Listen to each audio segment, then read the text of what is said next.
The past 15 years of my life has offered me a unique opportunity to experience almost every method of learning, whether that's been on the academic side, helping students achieve top scores on standardized tests, or on the highly practical side, teaching, training, and motivating sales teams to sell hundreds of thousands of dollars. I've realized all paths to learning success are essentially the same. Today, I want to distill all these years of teaching and learning experience into a one-page guide you can literally write out and use, follow each step in this guide, sort of like a fill-in-the-blank template for yourself, and use it to master any specific skill set you want to learn. Whether that's something academic such as writing, music composition, or physics, or something technical such as coding, communication, or sales. You see, I've experienced several magic learning moments in my life when I went from failing miserably at a school subject or a technical skill to overperforming in that skill. I went from almost failing math in high school to getting A's in calculus and physics at an Ivy League school. From struggling to read sheet music to eventually composing part of an opera. And from an introverted academic nerd who knew nothing about business to, as my most recent example, helping one of my colleagues land a multi-million-dollar real estate deal. So it's not just about talent or luck. Instead, I followed the same exact blueprint I'm going to show you that you can use to master literally any skill. Learning academic skills and technical skills are a bit different. So we'll cover each type of skill set with concrete examples as we go along. Be sure to take notes or screenshots so you can use this guide on your own when we're not here learning together. So the first step in this guide is identify the learning goal. Now, this seems intuitive enough, but sometimes we're just not specific enough. Okay, so you want to do well in your class, but do you want to get an A, an A minus, a B plus? Is your goal to learn how to create a 10-minute piano piece that you can perform at your next family gathering? How about that foreign language you want to learn? Is your goal to just improve,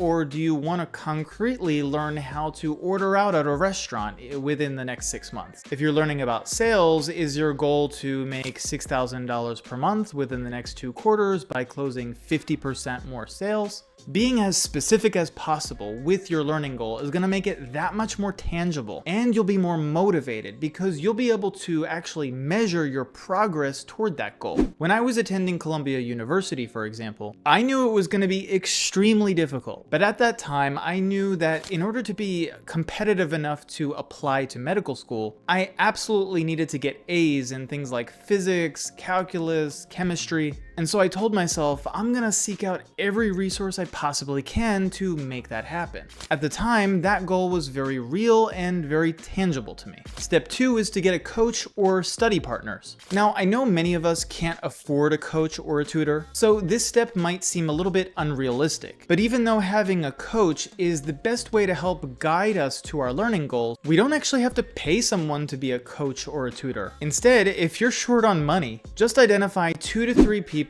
who are studying the same skills as you. Studies have shown that when groups like this form, we learn so much better because we can bounce ideas off of each other, correct each other's mistakes, and if we didn't really understand the information from the text or resource that we're working from, chances are that second or third person can explain it to us in a way that we'll actually understand. The key to making this study group or coaching meeting successful is consistency. In the guide we're creating together, let's write the following. We will meet on such and such a day each week from such and such a time to such and such a time. Have everyone agree to this time. You'll have more fun together and you'll create more accountability. For every one of the skills I mentioned before where I went from struggling to overperforming, this was always a key factor. When it was music composition, I always set out the wisdom of people who were experts in music. When it was French, I would try to find anyone who spoke French, struggle to have a meaningful conversation with them, and then from that realize what else I had to improve. When it was sales, I met regularly with my team every week to work on presentation skills, answering objections, and other topics. There's something about human interaction in the learning process that just can't be replaced. So if we don't invest time in creating a study group like this, we will dramatically decrease our chances of being able to do this next step effectively,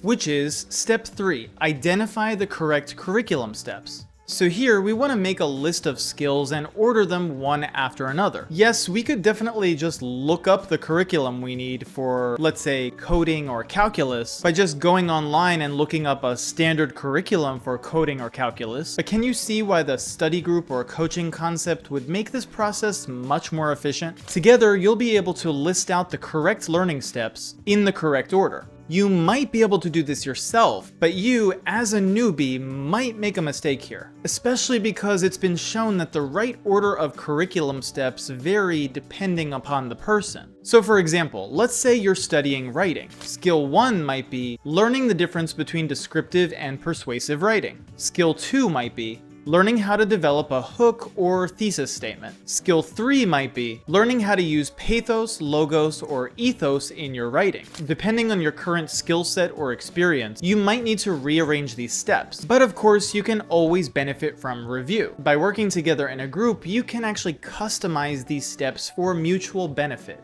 The tricky part isn't listing out the curriculum steps, though. I mean, that's pretty much a no-brainer, right? Get a list of learning steps together. Duh. Instead, it's the next step in this guide that requires a lot more focus. And that's step 4. Assess and adjust. So after we've started learning these curriculum steps, we need to test how much we've learned. But how do we do that? Well, here's where we're going to write down in our guide, Part A. Take a practice quiz or assessment. How do we know what the right assessment is, though? Well, that's simple enough if you're in school or working from some workbook. Usually they'll have some quiz or test you can test yourself with. But what if you're working on technical skills like sales, communication, or marketing? Well, let's just take sales as an example. We can't just take a test on paper, score 100%, and say, "Yay, I'm a super salesperson." It doesn't work like that. Instead, the tests and quizzes are practicing the skills we learn from the study group and curriculum steps and actually testing them in real life practice. That means real sales situations. As scary as it can be, we need to be committed to failing as much as possible and as often as possible at this step in order to grow. I recall when I started working at a hospital and I needed to answer the phone in the office to ask patients survey questions for a study. I was so incredibly afraid when that phone would ring, and I always just looked around the office to see if there was anybody else there who would pick it up. But at some point I said to myself, okay, I have to just face my fear of talking to people on the phone. And I'm never gonna grow if I'm always afraid of messing up. Trust me, just mess up a lot. You'll thank yourself later. Part B that we'll write down in our guide is, after each skill or assessment, let's ask ourselves 3 questions. Let's pay special attention to these because this is where most of us fail in the learning process, the adjustment phase. The 3 questions are as follows. Number 1, why did I get this question wrong? Or for technical skills, why was this not the best approach, or why didn't this go as planned?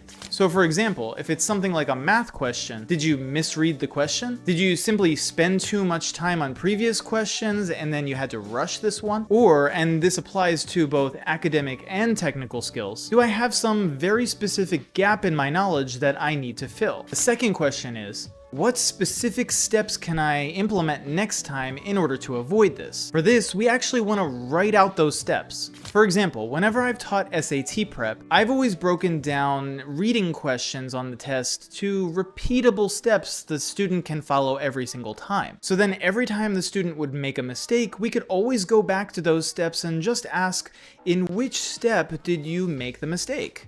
When we break down each question to a series of clearly defined steps for ourselves, it becomes much easier to figure out how to improve next time. We can do this with something like sales or other technical skills too. For example, was the issue with our product knowledge? Did we not know how to answer an objection? Did we not listen enough to the customer in order to find his or her pain point? All of these can be broken down to a series of steps. Finally, the third question we want to ask ourselves in this process is, when will I review these specific questions I got wrong or mistakes I made, as well as the new steps I came up with to avoid them next time? This is a crucial question because this is how we're going to figure out how to actively adjust our approach. At this point, we'll especially need our study group or coach. Anyone who's been through any kind of learning process like this could probably agree. It can be exhausting and often demotivating.